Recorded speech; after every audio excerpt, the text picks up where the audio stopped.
Welcome back, guys. This is going to be a collective message for fire signs, Sun, Moon, Rising, Venus, North Node, Cross Watcher. Please keep in mind that this message may not resonate with you at this time. This could be future energies coming up. This is a collective read. So, if you're new here, thank you for tuning in. If you're returning, greatly appreciate you. Let's go ahead and clear the energy, calling in our guides, our ancestors, divine purest right light, our magnetic self, our team and spirit, to come forward and allow these messages to go through me and to the right people at the right time, as they are meant to have. Calling on Archangel Michael to cast down any lower vibrational energies that are trying to interfere with the messages and trying to not allow them to get to where they need to be. Okay, so again, this is for fire signs. Okay, so we got Taming the Wind, number 55. 5 is about changes. It's about coming forth and allowing things, to guide us with a discerning eye. It's like what lies beneath. What kind of activation of internal discernment would allow us, to have that inner resilience going through things, in the storm, right? Quieting the storm that we have in our mind.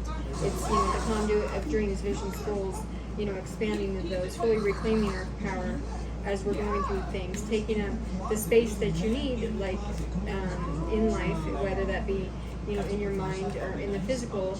That way you can surrender to the ebbs and flows, working with, your inner wisdom and discovering the answers, discover the magic of, being still in the wind, and allowing the air to move you. And your fire sign, so it's like, what does wind do? It accelerates, as you blow on things, kind of like the incense. When you blow on it, it burns greater, right? So it's allowing yourself to know that you're protected, right? You're protected by guardian spirits, you're protected by angels as you go through all these things, and allowing yourself, step by step with any indecisions, not doubting yourself, and allowing the right people to come in to help you through each thing going on here. Right. So, and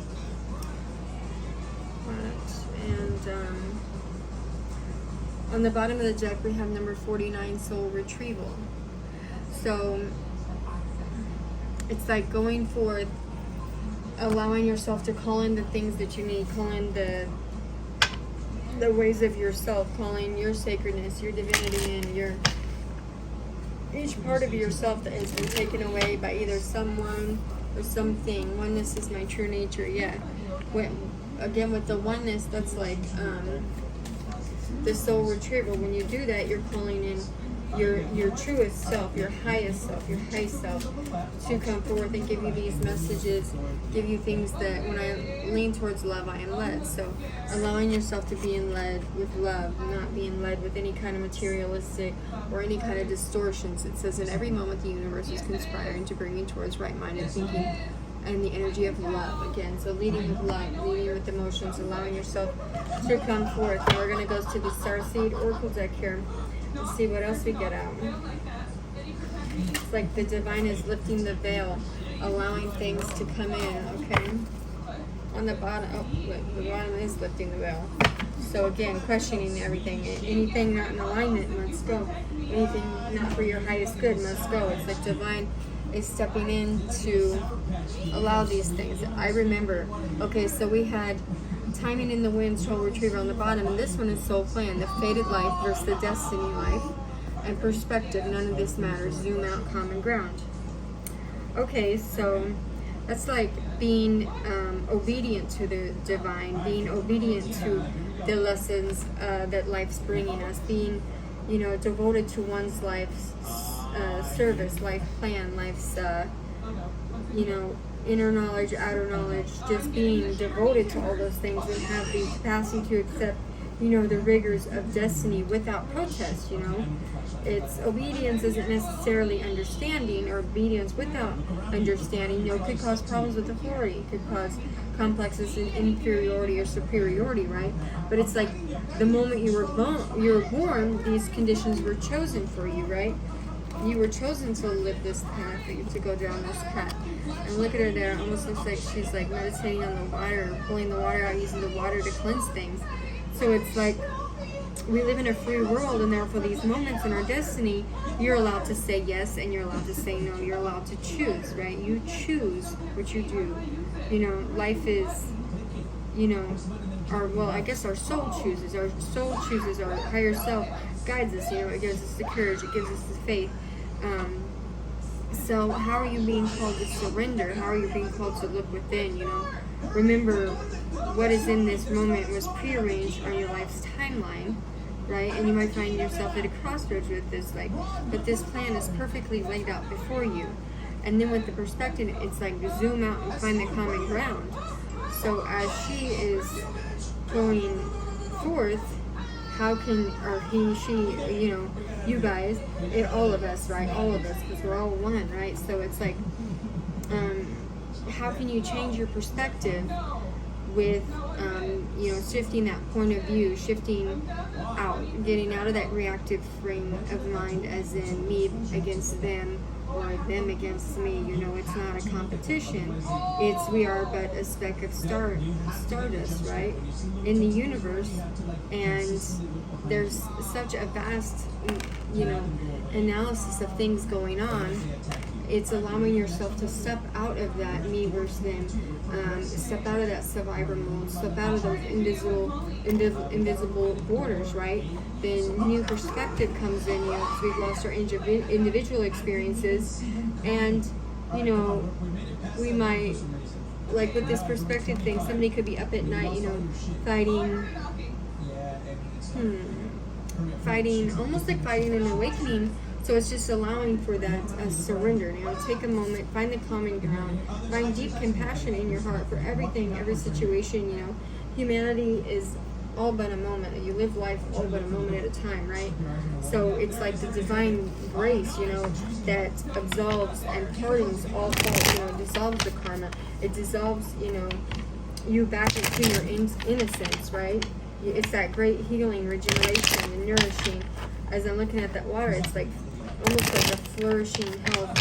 You know, it's new beginnings, it's second chances, it's third chances, it's fifth chances, however many chances that you have needed, but it's all coming forth, you know, gracefully as the divine gives mercy to you. You know, it's like knowledge rediscovered and discovered over again, right?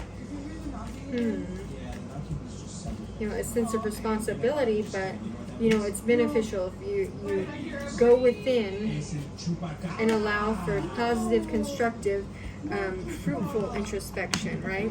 And then with the magician here, which is number 1, again, the starting over, the new one. It's like you have all the tools. Okay, so we have 1 and 0. So the fool is going out on a limb. Like, see, he's walking towards that, and he's got his dog there, his faithful dog. You know, and the magician, who is that? He has all the tools on the deck. He works with earth, he works with air, he works with fire.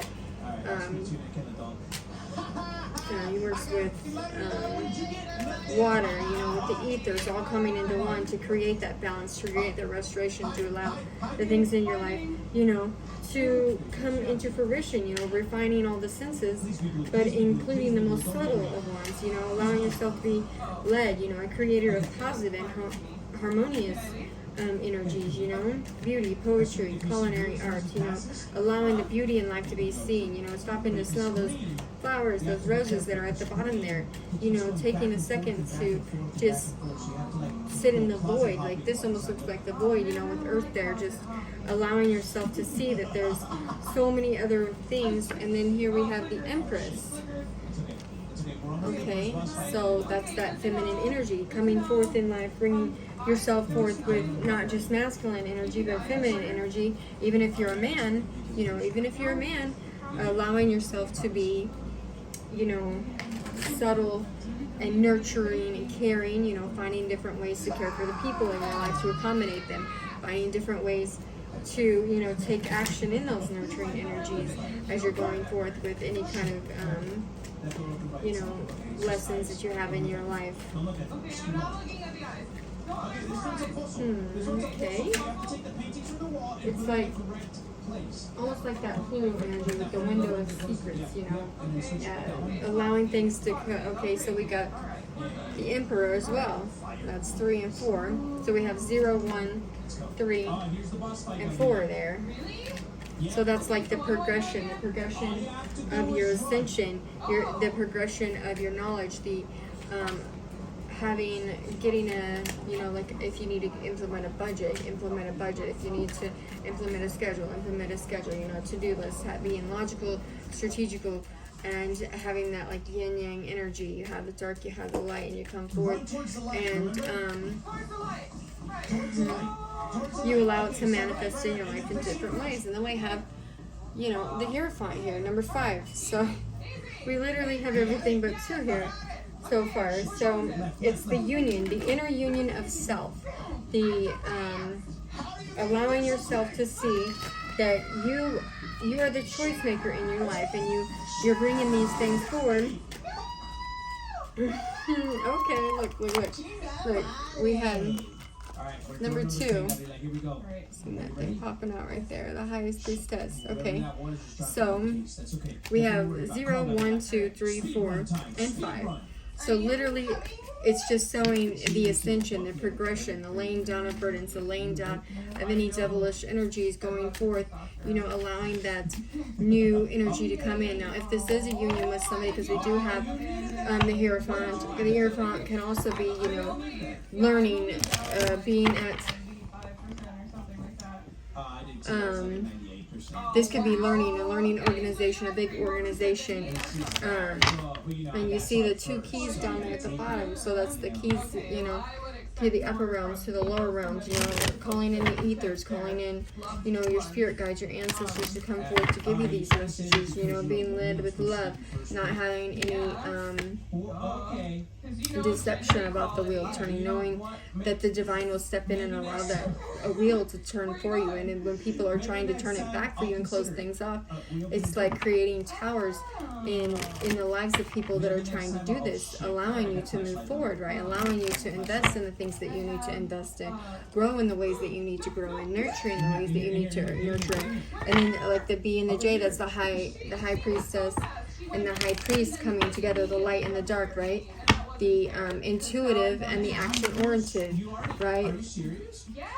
All into one card there, getting the secrets, getting the knowledge, opening up things, opening up the fruit. What fruit is that? Your fruit, the fruit that you produce, and allowing yourself to see how, what kind of fruit you're producing in the world. And then we have the Ace of Pentacles to bring forth this new beginning, whether this is an emotional new beginning, but with the Ace of Pentacles, it's like with an actual beginning that's manifested, that's rooted into the crystalline grid, right? It's in the earth, it's of the earth, from the earth, you know, and working with them earth element energies, and with the air element, with the taming of the wind. So it's like working with the earth element and the air element, allowing yourself to